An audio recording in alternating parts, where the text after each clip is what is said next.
Why? I just speak my mind. Okay. Shamayim, they speak their mind also. Why? You didn't think. Now, why am I pressing this issue? If everything I just said came from an average person, mistake.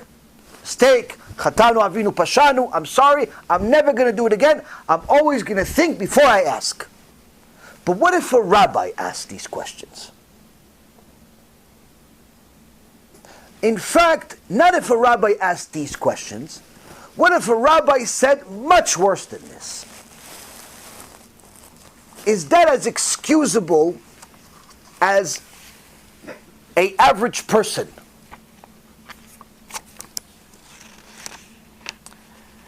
The Australian Times calls for an apology from a rabbi who likened child sex abuse to diarrhea. Who is this rabbi?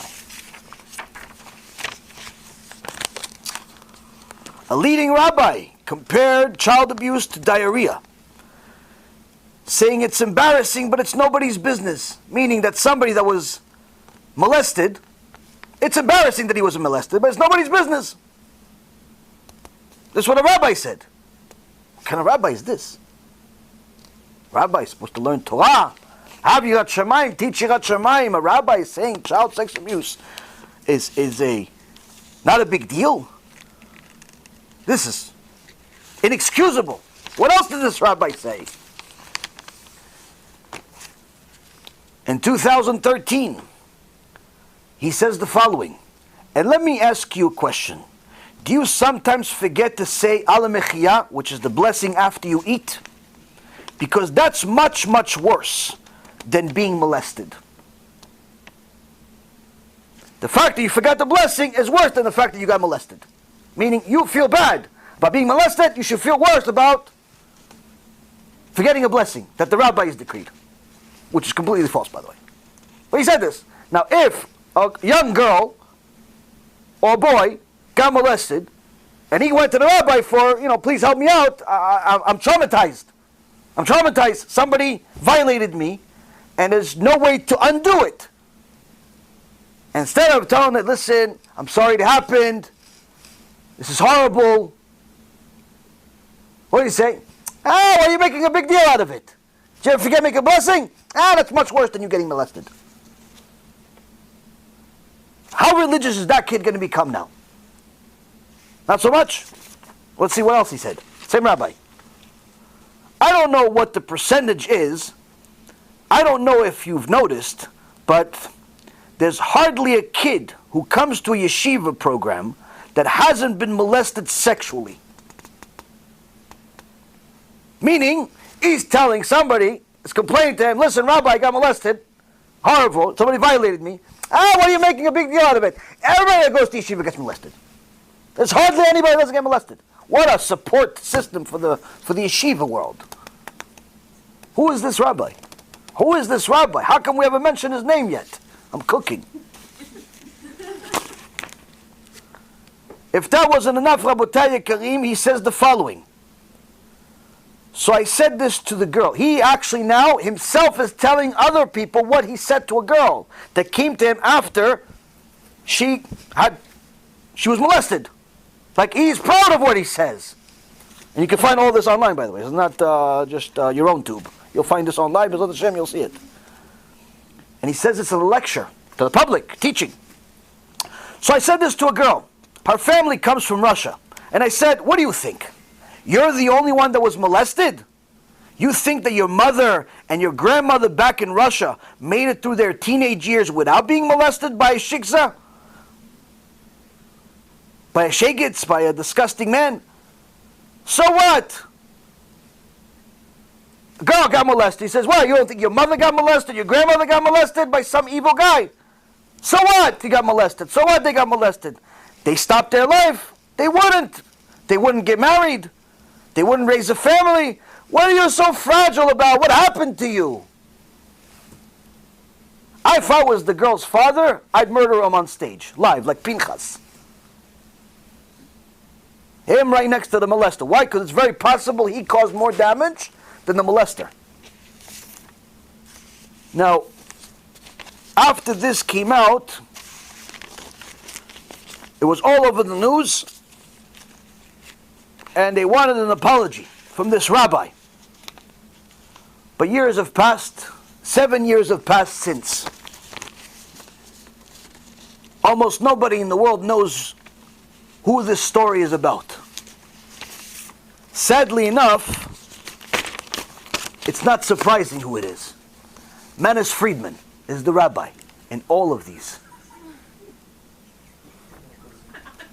In February 1st, 2013, sex abuse victims sue rabbi over comments. The Sydney Morning Herald. You find this on the news. All of what I just said is in this article and others, many, many articles.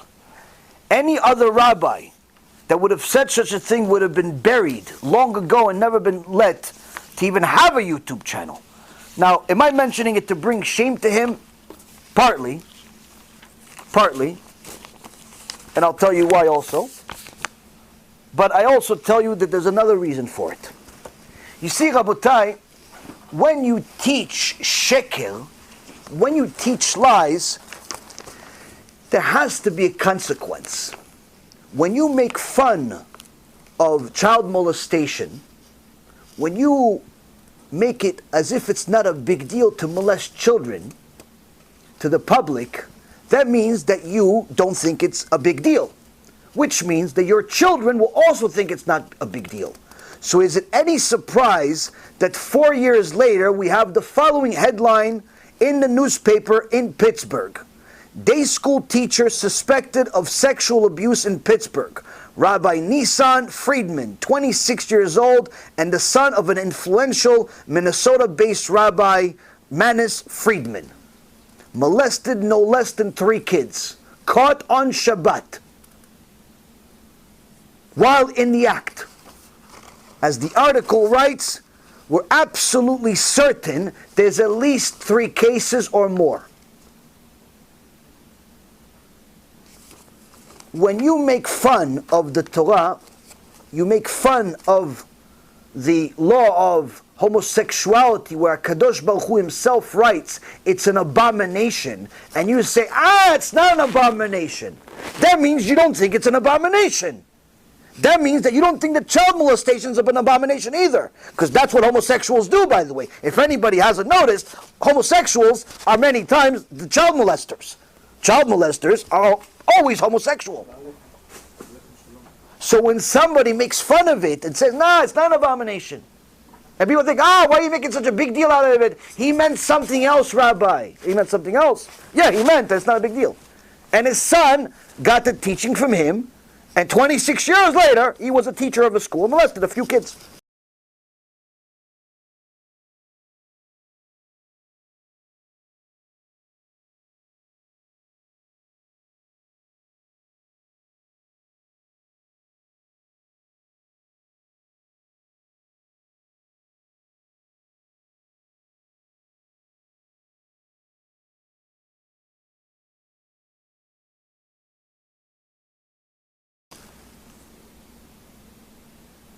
You see, Rabotai, when we speak out against Reshaim, it's not for ego, it's not for money, it's not for popularity. It's to warn you. It's to warn you. Now you're going to say, wait a minute, but you've already said enough about these people. Why more? What is this? What new is this going to bring? You see, there's a rule in the Torah. It's a very, very serious rule in the Torah. That Reshit Chochma Yirat Hashem. The beginning of wisdom is fear of Hashem. And that's why the Chachamim and the Sanhedrin were very, very careful not to give people the death penalty unless they were certain that these people were murderers. If somebody was a murderer, the Sanhedrin, the wisest men of all time, would question, would get witnesses. And what if the guy that is being accused of murder didn't have any witnesses to support his cause, and he himself didn't have anything to say? Would they just kill him? No. The Sanhedrin would start looking for ways. Wait, did you kill him because you thought he was a Nazi? So you thought that you were under threat maybe? Because if that's the case, it's not murder. You were defending yourself. It's allowed. Did you kill him because he surprised you and you just weren't sure what you were doing? Did you kill him because, like, they're looking to get you out. They're not looking to kill you. The Sanhedrin are not looking to kill you on a capital case. Because if you're guilty, it's death penalty. But what about someone that has the accusal, is being accused of being a machtia rabim, causing people to go to Christianity, causing people to go against Hashem? What about him? Someone says, look, this guy is trying to get people to be Messianic Jews, really Christians in disguise. This guy is telling people that homosexuality is not a sin, it's not an abomination, it's nothing. This guy is telling people to go worship Buddha. Yeah. They're accusing you of this. After you brought to the Bedin, Sanhedrin, they kill you. So what does the Sanhedrin do with him if he has nothing to do to defend himself? Gemara, Masechet Sanhedrin, page 29a, says the following: Ve'en to'anim lamesit. The court does not plead on behalf of someone that causes people to sin, even if it's a capital case. Meaning, you don't have something to defend yourself, we're just going to kill you. Yeah, but the murderer, the guy that's being accused of murder, you helped him hopefully to try to get him out of it. But me, I'm just being accused of idolatry, and I'm being accused of getting people to go to idolatry, and that's it. You're not even asking, you're not trying to get me out? No. What? You're much worse than the murderer. Doesn't that sound evil? Only if you think God's evil. Where do we get this from? Hashem himself. The Gemara says we learn this from HaKadosh Baruch Hu himself. Amar Rabbi Chama Bar Chanina. Rabbi Chama Bar Chanina says, the instigator, the guy that causes people to sin, the messit, is different than the potential murderer, the murderer.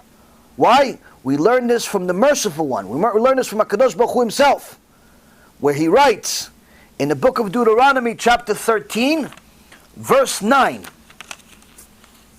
have no mercy, nor shall you protect him. On this person, HaKadosh Baruch Hu says, if a person causes people to sin, you are forbidden from having mercy on him. On the murderer, you're allowed to have mercy. But on a person that causes people to sin, no mercy, not allowed to have mercy. HaKadosh Baruch Hu himself writes it. Sefer Dvarim, the book of Deuteronomy, chapter 13, verse 9, where he says the following. It starts actually in verse 7. If your brother, the son of your mother, or your son, or your daughter, or the wife of your bosom, or your friend who is like your own soul, your best friend, will entice you secretly, saying, let us go and worship the gods of others, that you did not know, you or your forefathers, from the gods of the people that are all around you, those near to you, or those far to you, from one end of the earth to the other end of the earth. You shall not accede to him, and not hearken to him. Your eyes shall not take pity on him. You shall not be compassionate nor conceal him. Rather you shall surely kill him. Your hand shall be the first against him to kill him, and the hand of the entire people afterwards. You shall pelt him with stones until he dies. For he sought to make you stray from near Hashem your God, who took you out of Egypt from the house of slavery. Rabotai, a person that teaches things that are against the Torah, whether it be Christianity or it be some other false ideology, is worse than a murderer. And the Gemara says, this person, you're not allowed to have any mercy on them. It's forbidden. It's like eating pork, to have mercy on such people. You have to expose them until it's over. Can't give up. Can't stop. Why? It's mitzvah from the Torah. Mitzvah from the Torah. Where do we learn that we cannot have any mercy on these people? The Gemara in Masechet Sanhedrin, page 29a, continues, says, Rav Shmuel Bar Nachman says in the name of Rabbi Yonatan, of Rav Yonatan, where do we learn this from? That the significance of the Machtia Rabim is so bad. Says we learn this from the serpent. Well, unlike Adam, when Adam said, Hashem says, what happened? Why'd you sin? Adam says, it's the wife's world, it's the wife that you gave me. He asked Chava, what'd you do? She says, it's the serpent, it's the snake's fault. But then when it got to the snake, Hashem says, Arurata. You are cursed. He didn't tell you why'd you do it. He didn't give the snake a chance to speak. Why? He is a Machtia Rabim. Once you cause other people to sin, you lost your right to speak. You lost your right to defend yourself. And this is why it's Alacha. Alacha in the Rambam. The Rambam, Ilchot Tshuva. Chapter 4. In Alacha number 1, the Rambam writes there are 24 deeds which hold back Tshuva. Meaning a person does such things, HaKadosh Baruch Hu will make it more difficult for them, nearly impossible for them to do Tshuva. In Alacha number 2, the Rambam writes clearly, among the 24 acts that withhold tshuva, that hold back tshuva, there are 5 deeds which cause the path of tshuva to be locked. Meaning, no tshuva. There is no tshuva. What is it? 1 who separates himself from the community. When they repent, he will not be together with them, and he will not have the opportunity of sharing their merit. Somebody that pretty much doesn't want to be part of Klal Yisrael, wants to live in some mountain by himself while the rest of the community needs him, doesn't want to be part. That's terrible. Okay. We'll learn about that topic, why it's so terrible later on. 2, a person who contradicts the words of the sages. What? Abaye said it. Rabbi said it. Nah, they're just rabbis. What? Rabbi Nachman said? No. Rabbi said? No. I have a different opinion. No, I don't think they're right. Someone who contradicts the words of the sages without any precedent, without any proof. Like he just decides that this is not. Torah says it's an abomination, he decides it's not an abomination. Torah says this is a sin, he says it's not a sin. Torah says wasting sin is a sin, he decides no, it's not a sin. What? Stop with this generation. Such a person, Rabotai, contradicts the words of the sages. The controversy that he provokes will cause him to cut himself off from them, and thus he will never know the way of tshuva. 3, someone who makes fun of mitzvot. Someone makes mitzvot. No. Fear of Hashem. Well, how can you? Were you afraid of Hashem? What, are you crazy? Afraid of Hashem? Why would you be afraid? Hashem owes us. We're in the exile for 2,000 years. It's our fault that he doesn't want to speak to us. Every Jew is going to heaven. You heard this before, right? Manis the Menace and the rest of the clowns that we talk about. To make fun of the mitzvot. Drol Kazuto saying, if your wife doesn't want to go to the mikveh, you can be with her anyway. She wants to go to the beach on Shabbat. Go with her for Shlom Bayit. Or another case, he says, I think the Shulchan Aruch should be changed. It's not relevant to this generation, Drol says. Drol decided that Rabbi Yosef Karo wrote the Shulchan Aruch is not relevant to this generation. Drol decided. Drol, the bird, decided.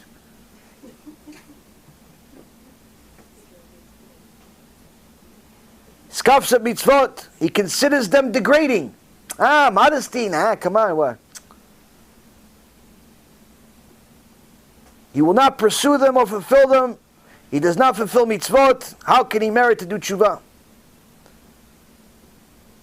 4, someone who makes fun of rabbis. Someone who makes fun of his teachers.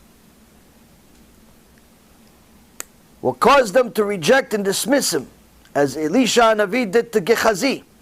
In the period of rejection, he will not find a teacher or a guide to show him the path of truth. People don't like to hear the truth, so what do? They start making fun of it. This rabbi is extreme, he's fanatic.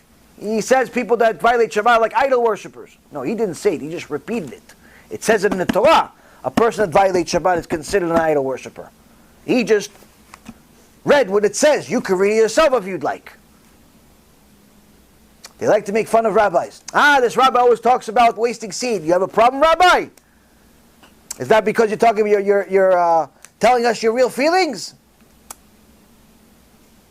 How come this rabbi knows so much about this? How come they like making fun? No problem. Tshuva, gone. No tshuva.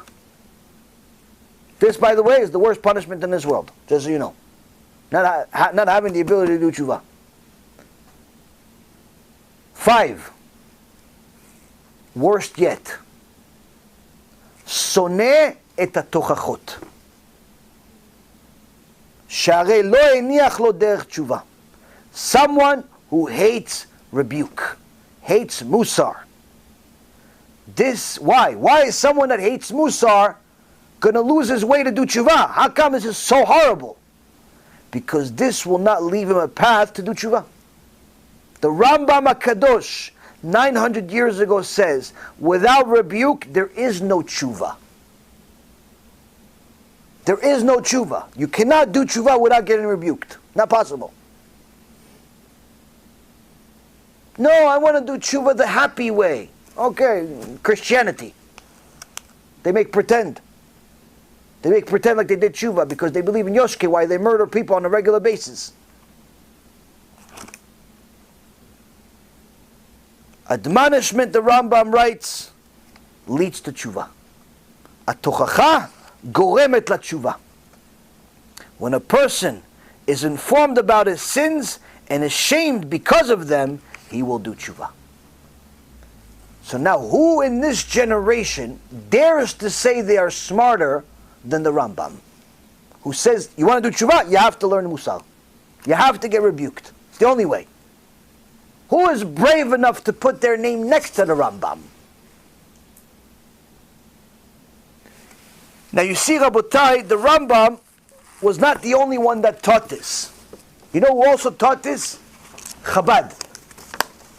The very same Chabad that you hear, no, we don't teach musar. Apparently Chabad does not read their own newsletters. January 19 to 25 issue, 2020, meaning a couple of months ago. In the Sipur Hasidi, Hasidic story issue of the Chayenu magazine that's published weekly. It's a subscription-based weekly Torah publication designed specifically for English-speaking community. Talks about different Sipurei Hasidim, Rashi, Chumash, Rambam, Tanya, and so on. They bring, in the Hasidic story section, they bring a story of the previous Lubavitcher Rebbe, the one before the most recent, the 6th Lubavitcher Rebbe, Rabbi Yosef Yitzchak Schneerson, who once told a story about 2 brothers. One learned an enormous amount of Torah. Like his father, though, Rabbi Moshe, he favored learning foreign subjects, the Tony Robbins of the world, the Buddhism, philosophy, Friedmanism, all types of stuff. You know, he likes it. He likes the Friedmanism, all those isms, all those things. He liked it, but he was an expert in the Talmud. He was an expert in the Talmud, an expert in Rambam, in Arbat Turim, in every field of halacha. But because of his philosophical mindset, he sought to rule leniently everywhere, especially in the field of blessings, brachot. The blessing to recite for specific occasions. And what about Kabbalah and musar? He was against it. He was against Kabbalah. He was against musar. He liked the Gemara. He liked the Lacha. He liked the Kabbalah Turim. He liked. But musar? No way. Kabbalah? Hate it. His brother, on the other hand, was not, his name was Rabbi Yehuda, was not as much of a scholar as his brother, as his father, or brother. But he had Yirat Shamayim. And he learned Torah, and he learned musar. What happened with those 2 brothers? The latter one, Rabbi Yehuda, grew up, learned some Torah, got to a point where he was able to finance 10 Talmidei Chachamim to live on his property and teach his kids. Alvai Alenu, have 10 Talmidei Chachamim, teach Torah, he would debate with them and learn with them, and raise the house full of tzaddikim. What about the scholar that was an expert in halacha, in the Rambam, and in the Talmud, but hated musar and Kabbalah? What happened to him? Became a kofer gamur, studying Torah while smoking cigarettes on Shabbat. Desecrating Shabbat and Yom Tov. Eating tarif. But anytime you would see a rabbi or a poor person says, hey, Kvod HaRav, come to my house, but you can't eat anything. Like he knew the law. He knew you can't eat at his house. But, against the law. Why? When you have no yirat shamayim, Rabotai, your whole Torah goes to the garbage. Your whole Torah goes to the garbage. Who is this taught by? Chabad. Chabad. This is an issue. A month and a half ago.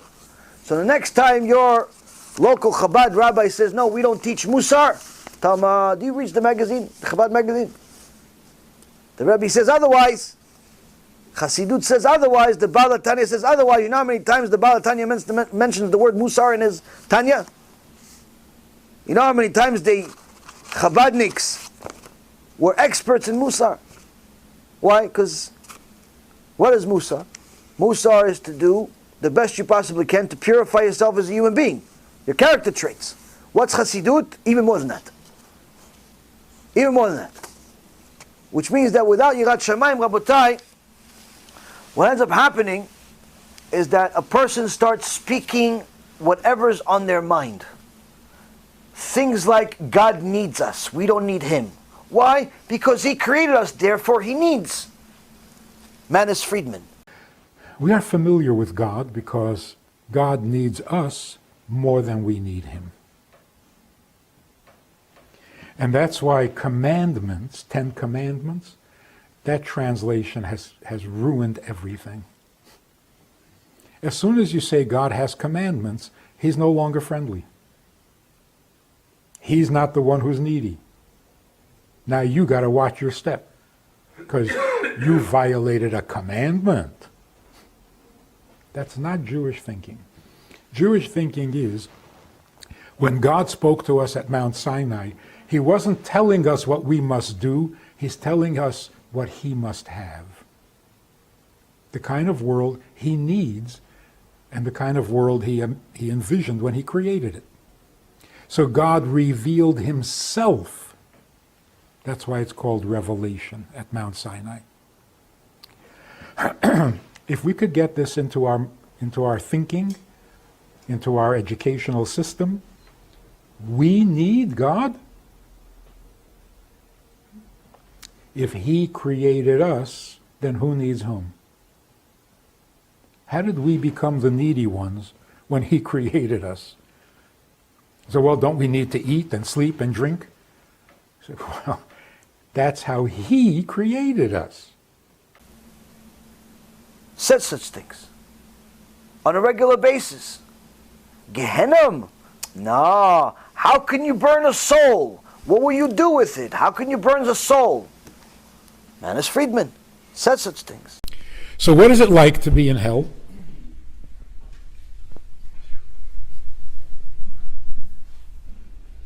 There is really a serious, proper definition or description of hell. When you come home to your home, and you don't feel comfortable. That's hell. When you come to the place where you belong, and you don't feel like you belong, that is horrible. The burning in hell is not a fire with little demons with pitchforks. The burning in hell is the embarrassment that a soul feels when it doesn't know how to be a soul anymore. Some souls go back to the world of souls as if they never left. Completely comfortable being a soul. That's heaven. But when you're uncomfortable being a soul, because your soul is so used to being in a body, not being comfortable as a soul among souls, that's hell. How long does it take to readjust? Maximum 12 months. After 12 months, you're in heaven. Every Jew has a complaint against Hashem. Why? We're in the exile for 2,000 years, suffering. It's our fault that God doesn't want to speak to us. Man is Friedman. Secular people have nothing to be ashamed of. It's not our fault God hasn't spoken to us in 2,000 years or 3,000 years. Man is Friedman. God forbid. God forbid that God should be punishing us for our sins. Because when you don't talk to your children for 3,000 years, they forget some of the things you tell them.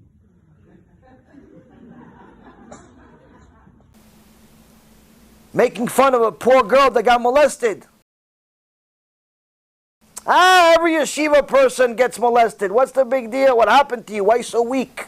How can Chabad still have this Rasha Merusha hosted in their Batei Knesset on a regular basis? How is Chabad not coming out with video after video separating and distancing themselves from this menuval? How is that possible that this is the first time you have all heard of this? How could it be? How could it be that this secret, that wasn't so secretive from 7 years ago, is buried so deep that even the lawyers don't want to talk about it? That's how much money has been invested into hiding this. Now the video of everything he says, you can only find it in the black web. You can only find the audio of it, which they tried ruining also, but then you can find it. The fear of an aveda, the rejection of an aveda, is a very potent medicine. And it has to be administered very carefully. I don't know what the percentage is, I don't know if you've noticed, but there's hardly a kid who comes to a yeshiva, to a program, that hasn't been molested. Sexually molested. And all the children who have been sexually molested have serious emotional imbalances. And the question is why? Why? Just to make it dramatic, I'm talking to this girl who was very, very off the not off the desk. I mean, that's putting it mildly. She decided she hates men, she's going to be a lesbian, why? Because she was molested. So she's been going for therapy, and she's been talking about it. It's been close to 20 years that she's... So I said to her, you're not the only one who was molested. Yeah, I was molested. You're not the only one yet. And let me ask you a question. Do you sometimes forget to say Alamishma? She's not keeping Shabbos. I said, do you sometimes forget to say Alamishma? She says, that's much worse than being molested. She was very upset. Until she finally calmed down. I said, look, you were 9 years old and you didn't do it. So what Aveda are you guilty of? You forget to say Allah Mishra, that's your Aveda. That's much more serious. So it doesn't bother you that you forgot to say Allah Mishra, but you can't get over the fact that somebody else did an Aveda? In other words, what happened is that we stopped being Jewish in our responses. We've all become psychiatrists. A kid tells you he's been molested, right away you're thinking, oh, emotional damage. What do you know about emotional damage? If a kid comes to you and says, I was molested, you open up the Shulchan Aruch and say, let's see, what's the Aveda? What does it say in Torah if you are inappropriately touched? You know what it says? It says, don't do that. Go home now. If a kid would come and say, this uncle or this counselor is touching me, they really, don't go in. Not nice. Not nice. That's all. There would be no damage. There would be no trauma. There would be no dropout. The problem is, we tell children how bad certain things are, and then we don't tell them how to handle bad. Miguel Rebbe had to write a whole Tanya to convince people, if you have a machshava zara, don't freak out. You're not a tzaddik. It's okay. You're going to have a machshava zara. You have a nefesh alikis. You have 10 keiches aliki. What? And you're freaking out over a machshava zara. What is it? You're giving Ra too much credit. I could open an office and be busy full time, just telling people who have been molested. So, nobody's allowed to touch you. What are you, holy? So you're touched. That's it. So I said to this girl who was really, her family comes from Russia. I said, what do you think? You're the only one who's molested? Do you think your mother and grandmother back in Russia made it through their teenage years without being molested by a shaykhah? So what? They stopped life? They wouldn't get married? They wouldn't raise a family? Oh, what are you so fragile? What happened to you? They invested a ton of money to hide everything I'm telling you. A ton of money. Why? That's what liars do. Now how do you come and say, I'm sorry, I said what I said, I'm an idiot, I'll never do it again? Guess what? I'll be the first guy to say, you know what? You admitted you're wrong. But you're hiding it, you Rasha merusha. You're hiding that your son is a molester. 3 kids, you menuval. All these kids are traumatized for the rest of their life. You piece of garbage, you're hiding it?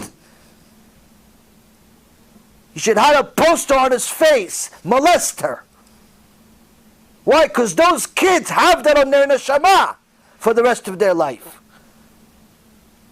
You can't take it away from them. You're hiding it. You're making fun of it. You should be the first one that goes out with a lecture to say, I made a mistake in lectures and with my kids. What's the proof? Look what happened with my kid. What, you think it's a coincidence that HaKadosh Baruch Hu judged the measure for measure? Measure for measure. The guy's making fun of child molestation. Hashem says, look what I'm going to do to you. Your child's going to be a molester. And by the way, I spoke to a few experts in the field. They tell me that molesters are usually molested too.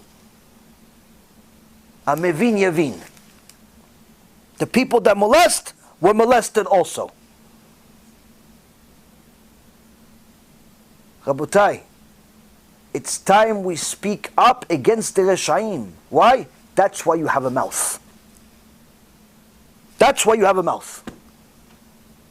You're going to fulfill mitzvah, say brachot, keep Shabbat, learn Torah, all these wonderful things, fine. Do it. But if you're going to stay quiet when you know that people are going against the Torah, what do we need your mouth for? What do we need your mouth for? It's useless. You're only complaining what? About the internet connection? The economy is down. We have to use our mouth. We have to speak up. We have to do it because, unfortunately, nobody else is doing it. Not enough. Why? This guy is more popular today than he's ever been. The most absurd thing in the world. Every day comes out with a video, tens of thousands of views. People are watching him. No, he's the greatest mind of the generation. What? Did you listen to the words that he says? You want to rip your hair out. I don't even need to get haircuts anymore. I just rip it with my hands. I stopped watching, I can't, it's mind-boggling to me. But this is why you have to warn people. They don't even know what's dangerous anymore. Because they themselves have no shame. So they don't realize that speaking like this is wrong. Making fun of a molested kid, making fun of Hashem, making fun of the Torah, making fun of the sages. Rabotai, this is evil. And anyone who doesn't speak against it is also evil. Why? You're sitting there doing nothing while blood is being spilled. You're sitting there doing nothing while blood is being spilled. That's evil. You have to be able to let people know.